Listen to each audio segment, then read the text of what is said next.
In this video, we can discuss about pharmacology of drugs used to treat cough. So before jumping to the drugs, let's have an idea about what is cough. So as we know, cough is an protective reflex. And what is the use of this protective reflex? It will help to remove the irritants and the accumulated secretion from the respiratory passages. And how this cough will occur? Usually, this cough will occur due to stimulation of mechano or chemoreceptor which are present in the throat, respiratory passages or stretch receptor in the lungs. And this cough can be of two types, useful cough or useless cough. So what is useful cough? Useful cough is also known as productive cough. Why? Because this type of cough will serve to drain the air and its suppression is usually not desirable. So if we are suppressing this kind of useful or productive cough, it may even cause harmful effect in the body. So usually this kind of cough, or that means useful or productive cough, is mainly to serve to drain the airways with irritant or unwanted materials from the respiratory tract. And other type of cough is useless or non-productive cough, or it is also known as dry cough. And in this we will feel the cough, or the cough protective reflex may be continuously evoked without any irritants. So we will not it will not drain any kind of air, means any kind of material from the airways. So this kind of cough has to be suppressed. So here we will discuss different drugs and its mechanism of action and ADR of different drugs which are used for the treatment of cough.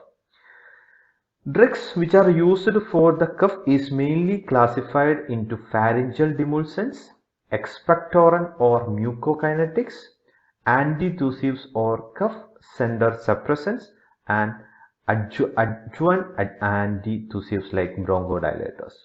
Now, examples for pharyngeal demulcents are lozenges like our Vicks and Vicks lozenges, then Strepsil lozenges, then syrup, glycerin, licorice, etc. Then second type of drugs which are used for the treatment of cough is expectorant or mucokinetics. So these kind of drugs will help the movement of accumulated mucus in the respiratory tract. So it can be acted by either two mechanisms, either by increasing the secretion by using different drugs like potassium citrate, potassium iodide, guaifenesin, tolobasam, Vasaga, and ammonium chloride, or by breaking the mucus by using mucolytics like bromohexine, ambroxol, acetylcysteine, and carbocysteine. And usually the cough which are originated from the cough center can be suppressed by using antitussives or cough center suppressant. And there are different classes of cough center suppressant like opioid like codeine, ethyl morphine, and forcodeine, non-opioid like noscapine, dextromethorphan, and chlorpheniramine, then antihistamine like H1 receptor blockers like chlorpromazine, diphenhydramine, and promethazine, and pulmonary receptor desensitizers like prinoxidazine, and some adjuvant antitussives by using bronchodilators which are used to dilate the bronchus like salbutamol and terbutaline. Now we can discuss each class in detail. First one is pharyngeal demulcents. So these are the drugs which will soothe the throats and which will reduce the afferent impulses from the inflamed or irritated pharyngeal mucosa. Thereby they will provide a symptomatic relief in the dry cough arising from the throat. And the different products which are used as pharyngeal demulcents are lozenges, cough drops, linctus containing syrups and glycerin licorice. So here it will soothe the throat and it will reduce the afferent impulses from the inflamed or irritated pharyngeal mucosa. So it can be only used to provide a symptomatic relief. ഒരിക്കൽ നമുക്ക് cough വന്നു കഴിഞ്ഞു കഴിഞ്ഞാൽ അതിന് ഒരു symptomatic റിലീഫിന് മാത്രമായിട്ട് വന്നു കഴിഞ്ഞിട്ട് അതിനെ ട്രീറ്റ് ചെയ്യാൻ വേണ്ടിയിട്ട് മാത്രമേ നമുക്ക് ഫാരിഞ്ചൽ ഡിമുൾസൻസ് യൂസ് ചെയ്യാൻ പറ്റുള്ളൂ.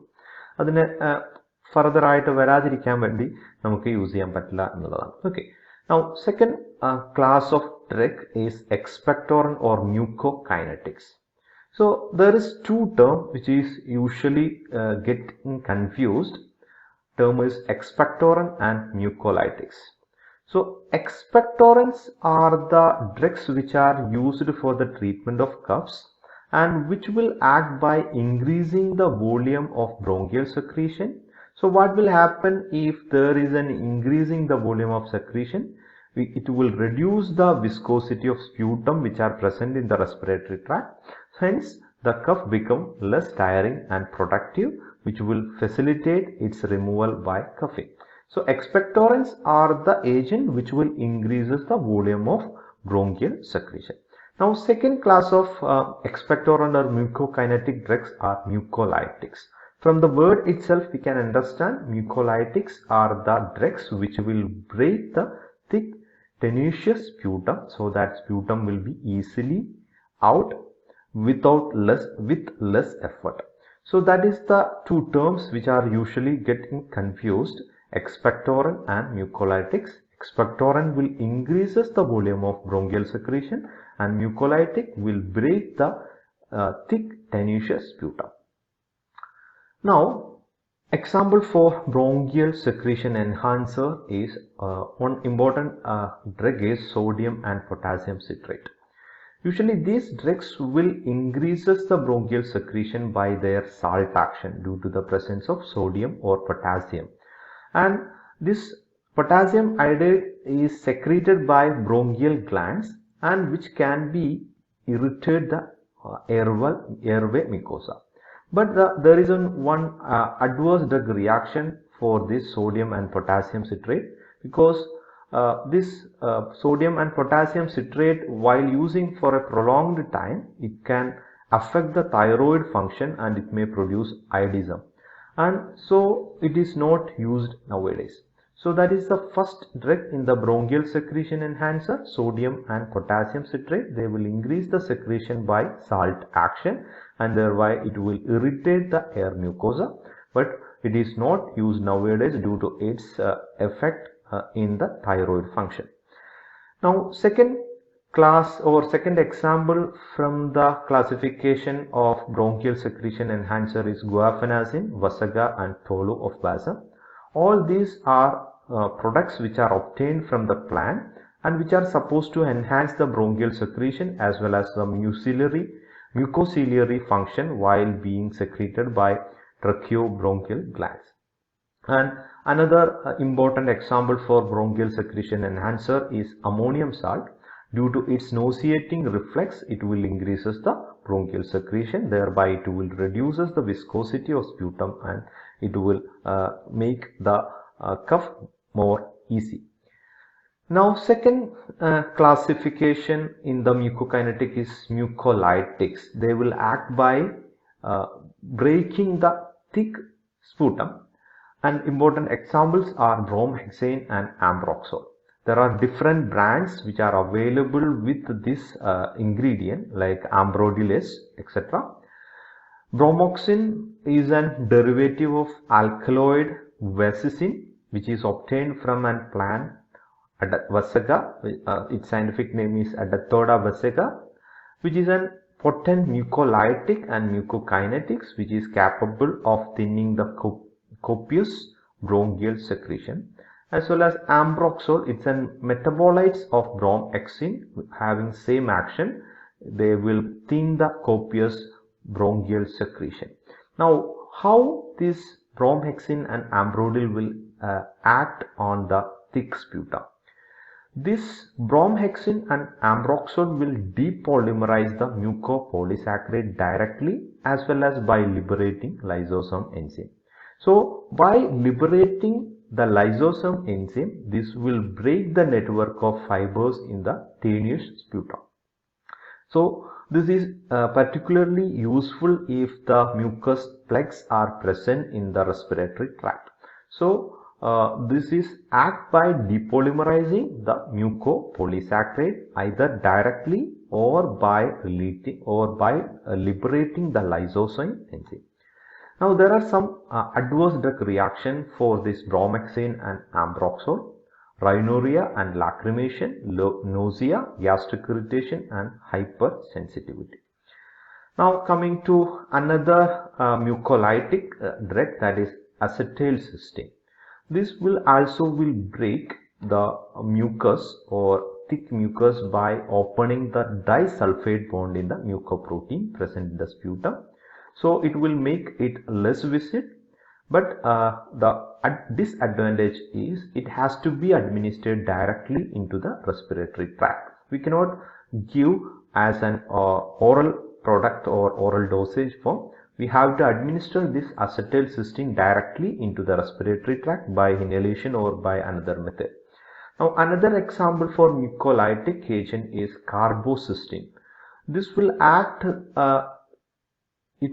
on the sputum or it will liquefy the viscid sputum in the same manner as that of acetylcysteine. That means it will open the disulfide bond, and it has to be administered orally. It can be administered orally, usually a dose of 250 to 750 mg TID, and these are contraindicated in the patient who have peptic ulcer, because carbocysteine have an capacity to open the disulfide bond, so it may break the gastric mucosal barrier. So it may contraindicated, or it may get severe in case of peptic ulcer patients. And another adverse drug reaction is gastric discomfort as well as rashes, and this is mainly used in the patient who have chronic bronchitis. So that is the carbocysteine. Now next group of drugs which are used for the treatment of cough is antitussives, or these are the drugs which will suppress the cough centers. So these drugs will act in the CNS to raise the threshold of cough center, or act peripherally in respiratory tract to reduce the nasal impulses, or both these actions. അപ്പോൾ ഈ ഡ്രഗ്സുകൾ ബാക്കിയുള്ള ഡ്രഗ്സുമായിട്ടുള്ള വ്യത്യാസം എന്ന് പറഞ്ഞു കഴിഞ്ഞാൽ, non productive അല്ലെങ്കിൽ useless cough ഉണ്ടാവുന്ന സമയത്ത് CNSലെ കഫ് സെന്ററിനെ സപ്രസ് ചെയ്തിട്ട് കഫിനെ സപ്രസ് ചെയ്യാൻ വേണ്ടിയിട്ട് യൂസ് ചെയ്യുന്ന ഡ്രഗ്സുകളാണ് സാധാരണ ആന്റിതുസീവ്സ് എന്ന് പറയുന്നത്. So these are used in symptomatic treatment of dry or unproductive cough, since they aim to control rather than the eliminating cough, and it should be avoided in case of infants.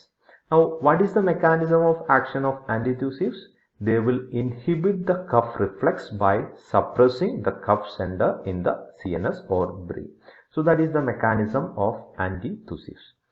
Now what are the different classes of antitussives? There are different classes like opioid, like codeine and folcodeine, non-opioid antitussives like noscapine, dextromethorphan and chlorpheniramine, phenidianol, then antihistamine like chlorpheniramine, diphenhydramine and promethazine, then peripherally acting drugs like prinoxidazines.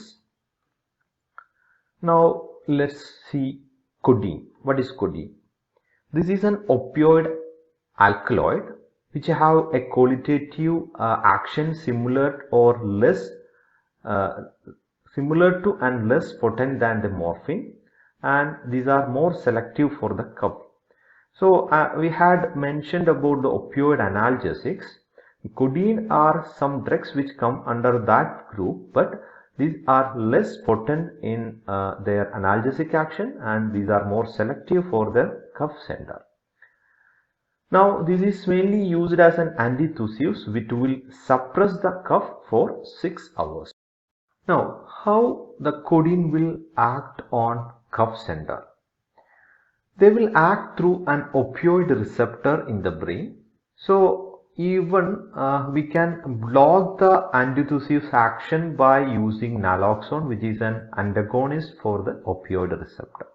There is an antidote also if in case of any poisoning due to this suppression in the opioid receptor. But there are some important adverse drug reaction to the codeine, because this will produce the constipation due to decreasing motility of the GI tract, and also it may depress the respiratory system, and it may produce drowsiness at higher dose, and this drowsiness will be higher in case of children, and while using this codeine as antitussives, it may impair the training. And this cannot be used, or this is contraindicated in asthmatic as well as patient with diminished respiratory reserve. So we should avoid codeine for the asthmatic as well as the patient who have diminished respiratory reserve, and it should be avoided in children also. Now another important antitussives which are coming in the group of opioid antitussives are ethyl morphine. This is very closely related to the codeine. It has an antitussive and respiratory depressant property as that of codeine, but it is believed to be less constipating when compared with the codeine. And another important opioid antitussive is folcodeine. It has practically no analgesic or no addicting property, which is similar in efficacy as antitussive to the codeine, and this is long acting. It have a long half-life which can act for up to 12 hours. So that is the opioid antitussives. Now coming to non-opioid antitussives, important drugs is nose capping, or is also known as narcotin.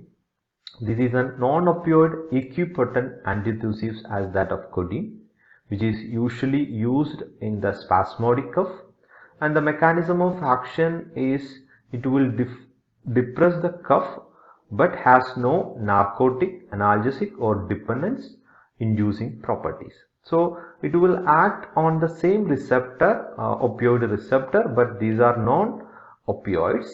Now there are some important adverse drug reactions like headache, nausea, and it may release histamine. So it may produce bronchoconstriction in asthmatic patient by using this nose capping. So it should be avoided in the asthmatic patient. There is a chance for releasing histamine, so it may cause bronchoconstriction in the asthmatics.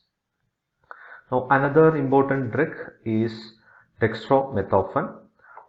This is also a non-opioid antitussive. This is a synthetic N-methyl D-aspartate receptor antagonist. Its D form, D-dextromethorphan, is used as an antitussive, and its L form is an analgesic. It will not depress the mucociliary function of the air mucosa, and one major advantage over the opioid receptor, opioid antitussives as well as nose capping is these are devoid of constipating action, because it will not depress or it will not relax the GI tract, so it will not produce constipation. And since this is a non-opioid antitussives, it will not produce addiction also, and its antitussive action is equivalent to that of codeine, but there are some disadvantages like dizziness, nausea, drowsiness. At higher dose it may produce hallucination and ataxia. Now coming to next group of antitussive is antihistamines. These are the drugs which will antagonize the H1 receptor, and the different drugs which are coming under this antihistamines are chlorpheniramine, diphenhydramine and promethazine.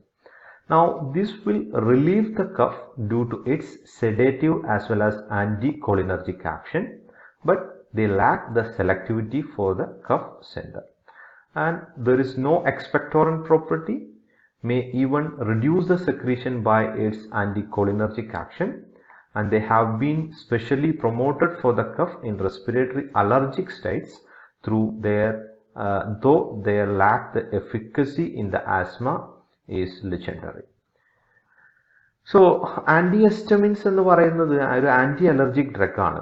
അപ്പോൾ ഈ anti allergic drug ആയിട്ടുള്ള H1 receptor എന്ന് പറയുന്ന റിസപ്റ്ററിനെ block ചെയ്യുന്ന ഒരു ഡ്രഗാണ് ആൻറ്റിഹിസ്റ്റമിൻ എന്ന് പറയുന്നത്. അപ്പോൾ ഇങ്ങനെയുള്ള ഡ്രഗിന്റെ ഈ കഫിന് റിലീഫ് ചെയ്യുന്ന എഫക്റ്റ് തരുന്നത് അതിന്റെ സെഡേറ്റീവും ആന്റി കോളിനർജിക്കും ആക്ഷനുമാണ്. പാരാസിമ്പതോമിമെറ്റിക് ആയിട്ടുള്ള ആന്റി കോളിനർജിക് ആക്ഷനും അതുപോലെ തന്നെ സിമ്പതോലൈറ്റിക് ആക്ഷൻ ആയിട്ടുള്ള പാരാസിമ്പതോലൈറ്റിക് ആക്ഷൻ ആയിട്ടുള്ള ആന്റി കോളിനർജിക് ആക്ഷനും അതുപോലെ സെഡേറ്റീവ് ആക്ഷനുമാണ് നമ്മൾ കഫിനെ റിലീഫ് ചെയ്യാൻ വേണ്ടിയിട്ട് യൂസ് ചെയ്യുന്നതിന് വേണ്ടി നമ്മൾ യൂസ് ചെയ്യുന്നത്. Important drugs are chlorpheniramine, diphenhydramine and promethazine. And this is another selective or pulmonary desensitizing agent, prinoxidazine. It will act peripherally and which will desensitize the pulmonary stretch receptor, and it will reduce the Tesla impulses originating from the lungs. And this is mainly indicated in cough for bronchial origin, and the efficacy is not impressive when compared with the opioid analgesics or opioid antitussives. And finally, the bronchodilators like salbutamol and terbutaline. It will relieve cough in some individuals and it will improve the effectiveness of cough in clearing secretion by increasing the surface velocity of airflow during the act of coughing. And it should be used only when an element of bronchoconstriction is present, and it cannot be used routinely. So bronchodilator എന്ന് പറയുന്നത് already ബ്രോങ്കോകൺസ്ട്രിക്ഷൻ കാരണം ഉണ്ടാവുന്ന cough അതിനെ treat ചെയ്യാൻ വേണ്ടി മാത്രം use ചെയ്യുന്നതാണ്. ഒരു റൂട്ടീൻ ആയിട്ട് നമുക്ക് യൂസ് ചെയ്യാൻ പറ്റാത്തൊരു ഡ്രഗാണ് ബ്രോങ്കോഡൈലേറ്റർ എന്ന് പറയുന്ന ക്ലാസിഫിക്കേഷനിൽ വരുന്ന സാൽബ്യൂട്ടമോൾ ആൻഡ് ടെർബ്യൂട്ടാലിൻ എന്ന് പറയുന്നത്. Okay, so that is all about the drugs which are used for the treatment of cough. Hope it is clear. Thank you for watching this video.